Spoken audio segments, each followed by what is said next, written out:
കൊടിയായാലും വടിയായാലും അച്ചടക്കം ലംഘിച്ചാൽ നടപടിയെടുക്കുമെന്ന CPM സംസ്ഥാന കമ്മിറ്റി അംഗം ജയിൽ ഉപദേശക സമിതി അംഗവുമായ P. ജയരാജൻ. അതാണ് പിണറായി സർക്കാരിന്റെ നയം. തടവ് അനുഭവിക്കുന്നവർക്ക് അകത്തും പുറത്തും അച്ചടക്കം പാലിക്കാൻ ബാധ്യസ്ഥരാണ്.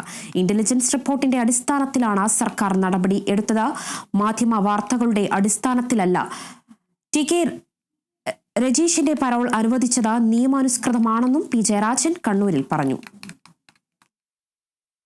ഏതെങ്കിലും വാർത്താ ലേഖകന്റെ സാമർഥ്യം കൊണ്ട് ഇത് ചോർത്തിയെടുത്തു, അതിൻ്റെ ദൃശ്യങ്ങൾ പ്രചരിപ്പിച്ചു, അതിൻ്റെ അടിസ്ഥാനത്തിലല്ല നടപടിയെടുത്തത്.